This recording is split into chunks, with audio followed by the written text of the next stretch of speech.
नमस्कार, खबर अभी तक देख रहे हैं आप और मैं हूं आपके साथ नासिर कुरैशी। 24 की खबर में उन तमाम खबरों से जो सियासत के माहौल को गरमाती हैं आपको रूबरू कराएंगे। एग्जिट पोल पर लगातार देश के नेताओं में अलग अलग तरह की प्रतिक्रियाएं। एग्जिट पोल पर सपा प्रमुख अखिलेश यादव का बयान आया और कहा कि पिछले कई सालों से बीजेपी के बूथ मैनेजमेंट के लिए वही लोग माहौल बना रहे हैं जो विपक्ष में डर पैदा करना चाहते हैं। उन्होंने हमेशा ऐसा किया है, लेकिन इस बार लोग अपने वोटों की रक्षा के लिए तैयार हैं। भारतीय जनता पार्टी के लिए बूथ मैनेजमेंट का भी काम करती हैं, समय समय पर बूथ की जानकारी भी देती हैं। जो सवाल हमसे आप पूछ रहे हैं वो सवाल मेरे मीडिया कर्मियों से ये भी है कि उन लोगों से भी पूछें कि जो एग्जिट पोल वाली संस्थाएं और एजेंसियां हैं, क्या वो भारतीय जनता पार्टी के लिए पिछले कई वर्षों से बूथ मैनेजमेंट का काम कर रहे हैं कि नहीं कर रहे हैं। तो जो लोग उनके समय समय पे बूथ मैनेजमेंट का काम कर रहे हैं वही एग्जिट पोल मैनेजमेंट के लिए आए हैं। वो माहौल बना रहे हैं, विपक्ष के लोगों को डराना चाहते हैं। ये राजनीति इनकी पहले से रही है और इसी तरह करते आए हैं, लेकिन इस बार जनता भी तैयार है और इस देश का नौजवान से लेकर के हर वर्ग के लोग तैयार हैं। कांग्रेस नेता दिग्विजय सिंह ने कहा कि जनता का वोट अगर पड़ा है, बीजेपी को बहुमत नहीं मिल रहा। कांग्रेस पार्टी ने 295 का जो आंकड़ा दिया है वो सही है। अगर बीजेपी 300 पार है तो वो जनता का वोट नहीं है, वो ईवीएम का वोट है। ईवीएम को लेकर देश में लगातार वार पलटवार होते रहे, एक दूसरे पर निशाना साधा जाता रहा, ईवीएम पर शक जताया जाता रहा है। तो वहीं विपक्ष के इस तरह के आरोपों पर बीजेपी के नेता यही कहते हैं कि जब विपक्ष हारता है तो फिर वो ईवीएम की बात करता है। जनता का वोट अगर पड़ा है तो इनको बहुमत नहीं मिल रहा है और जो कांग्रेस पार्टी ने 295 का फिगर दिया है वो सही है। और उसके बाद यदि 300 पार तो वो जनता का वोट नहीं है, वो ईवीएम मशीन का वोट है। जनता का वोट अगर पड़ा है तो इनको बहुमत नहीं मिल रहा है और जो कांग्रेस पार्टी ने 295 का फिगर दिया है वो सही है। बिहार के उप मुख्यमंत्री विजय कुमार सिन्हा ने कहा कि एग्जिट पोल एक अनुमान है और अनुमान में थोड़ा बहुत इधर उधर होता है, लेकिन परिणाम एकदम सही आता है। इस एग्जिट पोल से विपक्ष के लोग हताश और निराश हैं। जितना एग्जिट पोल बताया जा रहा है वो बीजेपी के पक्ष में है। और इस तरह की बयानबाजी किस दृष्टिकोण से किए हैं ये मैं नहीं कर सकता, लेकिन मैं बता दूं कि एग्जिट पोल एक अनुमान है और अनुमान में थोड़ा बहुत इधर उधर होता है, लेकिन अनुमान लोगों की भावनाओं का प्रकटीकरण है। परिणाम एग्जैक्ट है, एग्जैक्ट आता है। एग्जिट पोल में तो बताया गया था मध्य प्रदेश के अंदर कि सरकार बनने जा रही है सामान्य बहुमत से, लेकिन उससे भी ज्यादा बहुमत आया। छत्तीसगढ़ में भी बताया गया था कि सामान्य बहुमत के करीब बीजेपी पहुंचेगी, लेकिन हमको बहुत ज्यादा वोट आया। एग्जिट पोल पर केंद्रीय मंत्री नित्यानंद राय ने कहा कि एनडीए गठबंधन 400 से ज्यादा लोकसभा सीटें पार करेगा। लोगों को पीएम मोदी के नेतृत्व पर ही भरोसा है और पीएम मोदी तीसरी बार प्रधानमंत्री बनने जा रहे हैं। माननीय प्रधानमंत्री आदरणीय नरेंद्र मोदी जी के नेतृत्व में जो विश्वास है और उन्होंने जो विकास की गंगा बहाई है और देश से गरीबी मिटी है और गरीबों का कल्याण हुआ है और सांस्कृतिक और राष्ट्रीय जागरण के हमारे प्रणेता माननीय प्रधानमंत्री जी बने हैं, तो लोगों का विश्वास माननीय प्रधानमंत्री जी के नेतृत्व में है। 400 पार करेंगे और फिर से तीसरी बार प्रधानमंत्री आदरणीय नरेंद्र मोदी जी बनेंगे। कांग्रेस पार्टी राहुल गांधी कह रही है कि 295 सीट हम लोग ला रहे हैं, हम लोग सरकार बनाएंगे, क्या कहेंगे सर? उनके दावों में कोई दम नहीं है। कल तो झुंड के झुंड इकट्ठा हुए थे, कल परसों खड़गे साहब के घर पे देखे थे, हताशा निराशा की भाषा लोग बोल रहे थे। वह कल उनकी बोलती इंडी गठबंधन वालों की। हरियाणा के मुख्यमंत्री नायब सैनी की तरफ से एक बार फिर से हरियाणा की सभी सीटों पर कमल खिलाने का दावा किया गया। उन्होंने एग्जिट पोल के आंकड़ों पर बोलते हुए कहा कि 4 जून को सभी सीटों पर कमल खिलेगा, बीजेपी की भारी जीत होगी।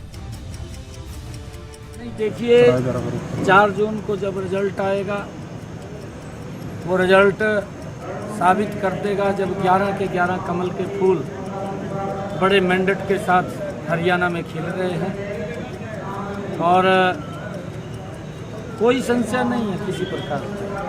किसी प्रकार का कोई संशय नहीं। राहुल गांधी हमारे कार्यकर्ताओं ने मजबूती से काम किया है। सभी कार्यकर्ताओं को मैं बहुत बहुत बधाई देता हूं। राहुल गांधी ने एग्जिट पोल को मोदी पोल बताया है। राहुल गांधी ने 295 सीटें आएंगी इंडिया गठबंधन की। देखिए, कांग्रेस के पास झूठ के सिवाय कुछ नहीं है। झूठ बोलते हैं, मैं भी सुन रहा था उसकी बाइट। एग्जिट पोल को लेकर कुरुक्षेत्र से इंडिया गठबंधन के प्रत्याशी सुशील गुप्ता ने कहा कि इंडिया गठबंधन देश और प्रदेश में अपना परचम लहराएगा। मुझे ऐसा लगता है गिनती के अंदर जनता का जो मैंडेट है वो खुलकर सारे देश के सामने आएगा और कुरुक्षेत्र लोकसभा से और हरियाणा से इंडिया गठबंधन की विजय। एग्जिट पोल को कैसे देखते हैं, क्योंकि रातों रात एक तरह से ऐसे आंकड़े मुझे नहीं लगता कि एग्जिट पोल जो जनता कुरुक्षेत्र के अंदर मैं बैठा हूँ कुरुक्षेत्र की भावना के विपरीत है। क्या मानते हैं, आश्वस्त है अपनी जीत को लेकर? 100% आश्वस्त है और 100% जीतेंगे, मुझे पूरा विश्वास है। हर विधानसभा से क्या मानते हैं, आपको बढ़त रहेगी? कोई ऐसी खास 9 की 9 विधानसभा के अंदर हम जीत रहे हैं। मुझे ऐसा लगता नहीं कि हम कहीं कमजोर हैं। आपके लिए नई सीट तरह से सीट कुरुक्षेत्र लोकसभा। मैं हरियाणा में आम आदमी पार्टी का अध्यक्ष होने के नाते जब बाढ़ आई तो कुरुक्षेत्र लोकसभा में। एग्जिट पोल को लेकर देश में लगातार सियासी माहौल गरमाया हुआ है। हर पार्टी की तरफ से कुछ न कुछ दावा जरूर किया जा रहा है। हिमाचल के मुख्यमंत्री सुखविंदर सिंह सुक्खू ने कहा कि हिमाचल की सभी सीटें कांग्रेस जीत रही है। नमस्कार सर। बोलिए एग्जिट पोल के बारे में जो नतीजे आए हैं, आपका क्या कहना है उनके बारे में?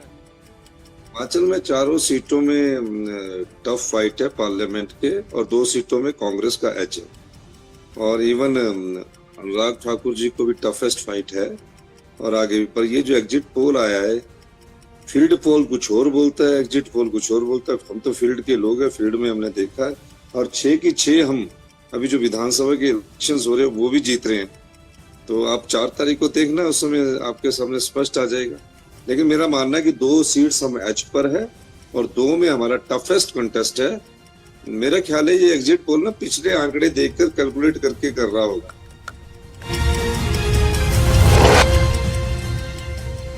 मतदान के बाद सभी की नजरें मतगणना पर हैं। एग्जिट पोल भी सामने आ चुका है। हिमाचल के पूर्व शहरी विकास मंत्री सुरेश भारद्वाज ने कांग्रेस पर निशाना साधा और कहा कि कांग्रेस ने अभी से ही ईवीएम को कूचने की तैयारी शुरू कर दी है।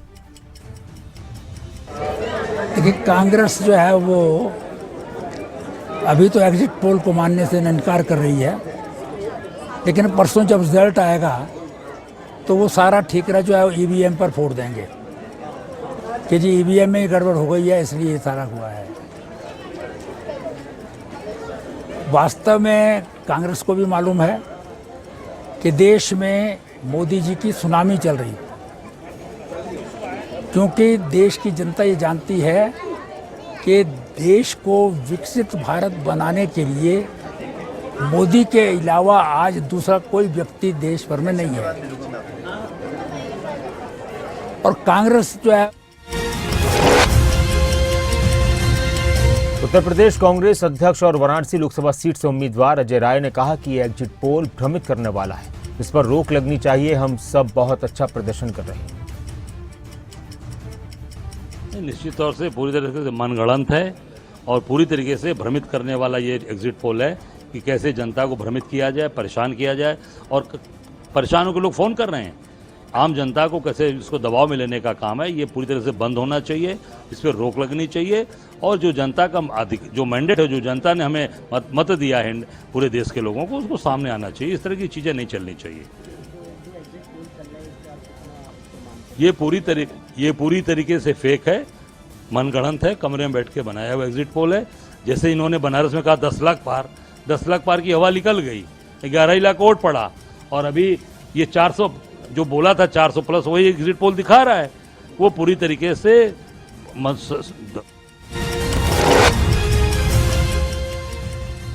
और जयपुर में राजस्थान कांग्रेस के अध्यक्ष गोविंद सिंह डोटसरा ने कहा कि एग्जिट पोल भ्रमित करने वाले, इन्हें बीजेपी और मोदी जी की तरफ से प्रबंधित किया जाता है। बीजेपी पिछले 10 वर्षों में कुछ नहीं कर पाई। बीजेपी वोट मांग रही, लेकिन वो अपना विजन नहीं बता रही।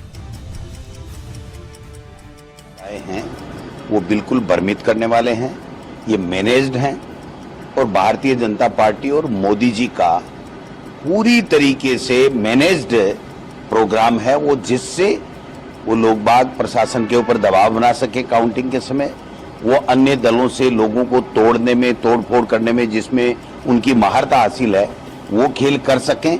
एक जो काउंटिंग में एजेंट्स हैं, उनके ऊपर कैंडिडेट्स हैं, उनके ऊपर मनोवैज्ञानिक दबाव डाल सकें, ये इस तरीके का है। मैं समझता हूं कि जो एग्जिट पोल आए हैं वो पूरी तरीके से गलत हैं और जो कैंपेनिंग चली है जिस प्रकार। केंद्रीय मंत्री रामदास अठावले ने कहा कि एग्जिट पोल एनडीए के पक्ष में दिख रहा है, लेकिन 4 जून को जो परिणाम आएंगे उसमें एग्जिट पोल से भी अधिक सीटें एनडीए को मिलेंगी। जनता हमारे साथ है, 400 पार का नारा सफल होगा। रिपोर्ट आए हैं ये एनडीए के फेवर में दिखाई दे रहे हैं। एनडीए 400 तक पहुंच सकती है, इसी तरह की रिपोर्ट है। लेकिन 4 जून को जब मतलब काउंटिंग हो जाएगा, जब रिजल्ट आएगी, तो वो रिजल्ट ऐसे रहेगी कि भाई एग्जिट पोल की रिपोर्ट से भी ज्यादा सीटें हमको मिलेगी, क्योंकि हमने इतना काम किया है, लोगों के सामने हम गए हैं, मोदी जी ने कई सभाएं ली है और जनता हमारे साथ है, इसी तरह का हमको पूरा विश्वास था। और ये मतलब 4 जून के काउंटिंग के बाद, रिजल्ट के बाद हम सब लोगों को मालूम होगा और 400 पार का जो नारा मोदी जी ने दिया था जरूर सफल होगा, ऐसा हमें पूरा विश्वास है। कांग्रेस के नेता जयराम रमेश और संजय राउत कहते हैं कि जो एग्जिट पोल है वो झूठा है। मुझे लगता है कि बीजेपी के राष्ट्रीय अध्यक्ष जेपी नड्डा के आवास पर बीजेपी नेताओं की बैठक हुई और उसके बाद बीजेपी नेता विनोद तावड़े ने बताया कि मतगणना और चुनाव की समीक्षा के लिए बैठक बुलाई गई थी। चुनाव में 7 चरणों में किस तरह की वोटिंग रही, उस पर भी चर्चा हुई। भारतीय जनता पार्टी के राष्ट्रीय अध्यक्ष आदरणीय जगत प्रकाश नड्डा जी की उपस्थिति में, अध्यक्षता में आदरणीय रक्षा मंत्री राजनाथ सिंह जी, आदरणीय गृह मंत्री अमित शाह जी, पार्टी के महामंत्री, कुछ मंत्री ऐसे आज यहाँ इकट्ठा बैठकर कल की जो मतगणना है और जो चुनाव हुआ उसकी समीक्षा की एक बैठक हुई। चुनाव में 7 फेज में क्या वोटिंग रहा,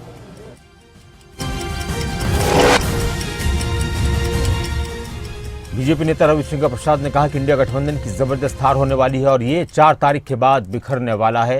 इंडिया गठबंधन पर लगातार बीजेपी नेताओं की तरफ से हमला किया जा रहा है। जहां एक तरफ एनडीए के 400 पार होने का नारा बीजेपी के नेता दे रहे हैं, तो वहीं इंडिया गठबंधन को लेकर सीटों की कम बातों के अलावा ये बात भी कही जा रही है कि चुनाव के बाद इंडिया गठबंधन बिखरने वाला है। ऐसा है, एक नैरेटिव सेट किया गया, सब यही बोलो, सब यही बोलो, सब यही बोलो। ये उनकी हताशा का परिणाम है। ये अच्छी बात है। याद करिए, पहले नहीं बोलते थे, पहले बोलते कि 400 के पार नहीं जाएंगे आप, अब 295 की नई कहानी लाई है। जबरदस्त हार होने वाली है इस इंडिया गठबंधन की, ये बिखरने वाला है 4 तारीख के बाद। ऐसा है, एक नैरेटिव सेट किया गया, सब यही बोलो, सब यही बोलो, सब यही बोलो। ये उनकी हताशा का परिणाम है। ये अच्छी बात है। याद करिए, पहले नहीं बोलते थे, पहले बोलते कि 400 के पार नहीं जाएंगे आप, अब 250। राहुल गांधी के बयान पर पलटवार करते हुए केंद्रीय मंत्री ज्योतिरादित्य सिंधिया ने कहा कि जिनके पास न कोई एजेंडा है, न कोई समन्वय, न कोई सिद्धांत, लेकिन प्रधानमंत्री के रूप में उनके साथ 140 करोड़ की जनता खड़ी है। बीजेपी के साथ, पीएम मोदी के साथ 140 करोड़ देश की जनता खड़ी है, लेकिन कांग्रेस के पास न कोई सिद्धांत है, न कोई एजेंडा है। के पास ना कोई एजेंडा, जिन लोगों के पास ना कोई समन्वय, जिन लोगों के पास ना कोई सिद्धांत, जिन लोगों के पास केवल स्वार्थ, वे सब के सब एक साथ हो गए एक व्यक्ति के विरुद्ध, लेकिन भूल गए कि उस एक व्यक्ति प्रधानमंत्री जी के रूप में उनके साथ 140 करोड़ देश की जनता एक साथ खड़ी हुई है। और अब आने वाले 4 तारीख को दूध का दूध और पानी का पानी।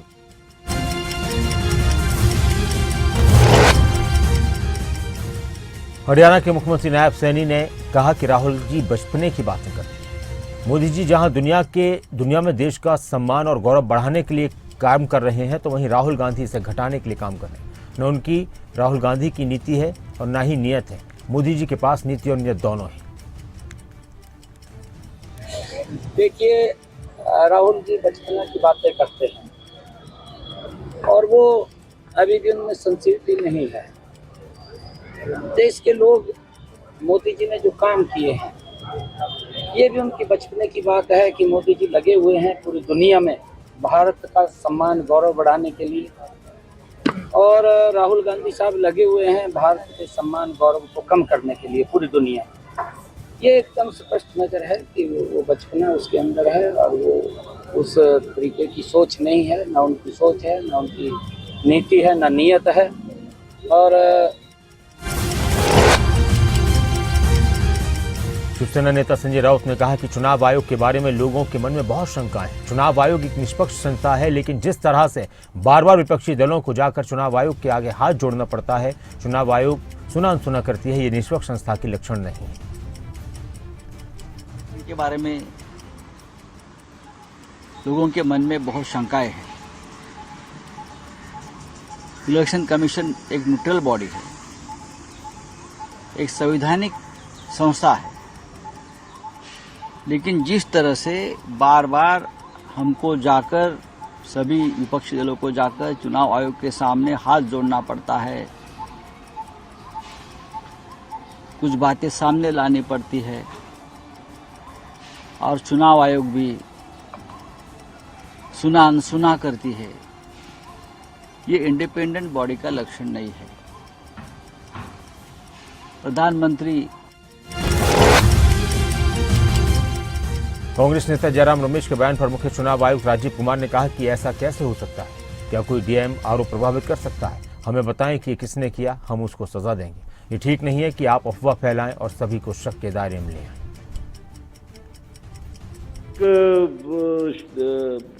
माहौल बनाया गया कि देखिए ये मतलब कैसे हो सकता है ऐसा कि लार्ज नंबर में आरओज को इन्फ्लुएंस कर दिया गया है। कैसे हो सकता है देश में? वो जो मैंने जिनकी फोटोज दिखाई थी आपको, जो काम कर रहे हैं पिछले 3-3 महीने से गर्मी में, कोई पूरी कंट्री के 800, 900, 700, 600, 500 लोगों को इन्फ्लुएंस कर सकता है? कर सकता है तो बताइए किसने किया, हम उसको सजा देंगे। हम उसको सजा देंगे, हम उसे बताना चाहिए कि किसने किया। काउंटिंग से पहले बताना चाहिए किसने किया, ताकि उन सब डिस्ट्रिक्ट मजिस्ट्रेट्स को या जिसने किया उसको। और सिरसा से बीजेपी उम्मीदवार डॉक्टर अशोक तंवर ने दावा किया कि कल का दिन सिरसा में भाजपा के लिए, 4 तारीख का दिन भाजपा के लिए ऐतिहासिक होगा और बड़े मार्जिन से बीजेपी की जीत होगी। उम्मीद है, देश भी उम्मीद के साथ 400 पार करा रहा है। मोदी जी तीसरी बार देश के प्रधानमंत्री बनेंगे, देश विकसित होगा, देश दुनिया की तीसरी आर्थिक महाशक्ति बनेगा। 140-45 जो करोड़ हमारे देश के लोग हैं, उनकी जो अपेक्षाएं हैं, जो उनके सपने हैं, वो हम मिलकर के पूरा करेंगे। और कल मतगणना है। कल जो गया उस दिन हमने देखा कि अरुणाचल में बहुत क्लियर जनादेश के साथ, स्पष्ट बहुमत के साथ वहाँ पर हमारी सरकार बनी। वहाँ सिक्किम में भी रीजनल जो पार्टी है उसकी सरकार बनी, और जो है इंडी अलायंस वो हाशिए पर जाता जा रहा है। हालांकि उन्होंने तो बाइक। कांग्रेस नेता रणदीप सुरजेवाला ने पूर्व सीएम मनोहर लाल और हरियाणा के मुख्यमंत्री नायब सैनी पर जमकर निशाना साधा। रणदीप सुरजेवाला ने पेपर और युवाओं के मुद्दे पर सरकार को घेरा। 3.5 साल से 20 लाख से अधिक युवा, ग्रुप डी में 13.5 लाख, ग्रुप सी में 11 लाख, लगभग 23-24 बने, कुछ ओवरलैप करते होंगे तो 20 लाख। 20 लाख से अधिक युवा दर दर की ठोकरें खा रहे हैं। यह नतीजा है भाजपा सरकार की नीतियों का, माननीय खट्टर साहब और श्रीमान नायब सैनी जी की नीतियों का। जो एग्जाम हुए उनका रिजल्ट खारिज हो गया, जो भर्तियां हुई उनकी सिलेक्शन खारिज हो गई। बच्चे कहां जाएं? मेरा सीधा सवाल है, हरियाणा के युवाओं का क्या कसूर है? 3.5 साल से 20 लाख से अधिक युवा, ग्रुप डी में 13.5 लाख, तो वहीं रणदीप सुरजेवाला के बयान पर पलटवार करते हुए मुख्यमंत्री नायब सैनी ने कहा कि कांग्रेस के नेता हर रोज झूठ परोसने का काम करते हैं। सुरजेवाला उस सरकार का हिस्सा थे जब उनकी सरकार में पर्ची खर्ची चलती थी। देखिए, मैं कांग्रेस के इन नेताओं को ये कहना चाहूँगा, क्योंकि हर रोज़ झूठ परोसने का काम करते हैं। रणदीप सुरजेवाला साहब को अपनी सरकार जिसके अंदर वो शामिल था, जिसके अंदर पर्ची भी चलती थी, जिसमें खर्ची भी चलती थी, जिसके अंदर जो नौकरी के पैमाने थे वो सारे तार तार कर दिए जाते थे, युवाओं के साथ एक बड़ा धोखा हो जाता था। और कोर्ट जब ये प्रक्रिया को गलत करते थे तो उनको 5 साल के बाद, 10 साल के बाद बाहर का रास्ता दिखाने का काम करता था। परंतु हमारी सरकार ने बड़ी ईमानदारी से युवाओं के साथ आज भी खड़ी है। एक गरीब व्यक्ति जिसकी सुनवाई कांग्रेस के कार्यकाल में नहीं होती थी। हिमाचल प्रदेश विधानसभा के स्पीकर कुलदीप सिंह पठानिया ने तीनों निर्दलीय विधायकों के इस्तीफे स्वीकार कर लिए। अब तीनों निर्दलीय विधायक कृष्णलाल ठाकुर, होशियार सिंह और आशीष शर्मा विधानसभा के सदस्य नहीं रहे। कृष्णलाल ठाकुर नालागढ़, होशियार सिंह देहरा और आशीष शर्मा हमीरपुर विधानसभा क्षेत्र से विधायक थे।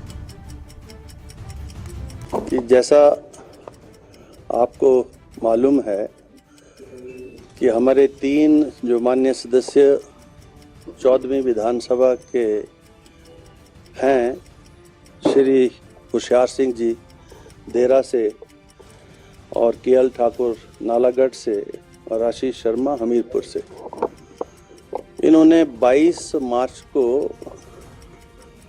विधानसभा की सदस्यता से जो है वो रिजाइन किया और वो रेजिग्नेशन जो था 22 को हुआ, 23 और विधायक पद का इस्तीफा स्वीकार होने पर केएल ठाकुर ने कहा कि देरी से सही फैसला आया है। इस्तीफा देने का मकसद ये था कि लोकसभा के साथ विधानसभा का उपचुनाव भी हो जाए ताकि सरकार का पैसा बचे। शिक्षकों की चुनावी ड्यूटी से बच्चों की पढ़ाई प्रभावित होती है, साथ ही विकास कार्य भी प्रभावित होते हैं। देरी से आया सही फैसला, देरी से आया सही फैसला, जो कहते हैं देर आए दुरुस्त आए। All is well that ends well, वो वाली कहावत है। ये वैसे जो हमारी तीनों की इंटेंशन है, मैं तीनों की तरफ से बोल रहा हूँ, तीनों इंडिपेंडेंट्स की तरफ से, हमारा जो रेजिग्नेशन देने का ये था, जो 22/3 को हम टेंडर किया था, उसका मकसद ये था कि लोकसभा के साथ साथ विधानसभा का इलेक्शन भी हो जाए, उपचुनाव। उत्तराखंड में निकाय चुनाव को लेकर एक तरफ सरगर्मियां तेज हैं, तो वहीं कांग्रेस ने प्रदेश सरकार पर निकाय चुनाव में देरी को लेकर कटाक्ष किया। कांग्रेस के प्रदेश उपाध्यक्ष मथुरादत्त जोशी ने कहा कि निकाय चुनाव तय समय पर होने चाहिए थे, लेकिन तय समय पर सरकार ने चुनाव नहीं कर पाए। सरकार ने 6 महीने के लिए प्रशासकों की नियुक्ति और प्रशासकों का कार्यकाल भी अब समाप्त हो चुका है, जो नियुक्तियां लगाई थी। ऐसे में अभी तक चुनाव को लेकर सरकार कदम आगे नहीं बढ़ाती है। इसमें कहीं न कहीं कुछ शक शुबा है। कराने के प्रति कतई गंभीर नहीं है। सरकार का स्थानीय लोकतंत्र में या लोकतंत्र की प्रथम सीढ़ी में कतई विश्वास नहीं है। वैसे तो भारतीय जनता पार्टी लोकतंत्र में विश्वास नहीं रखती है, वो लोकतंत्र विरोधी पार्टी है। उसने कभी भी लोकतांत्रिक संस्थाओं को कमजोर करने का काम किया और उनको तहस नहस करने का काम किया, उनको कभी मजबूती प्रदान करने का काम नहीं किया। आज दुर्भाग्य है कि 6 महीने से स्थानीय निकाय के चुनाव कराने के लिए सरकार तमाम तरीके के बात। और फिलहाल इस बुलेटिन में इतना ही, लेकिन खबरें अभी तक पर, खबरों का सिलसिला लगातार जारी है। आप बने रहें खबरें अभी तक के साथ। चल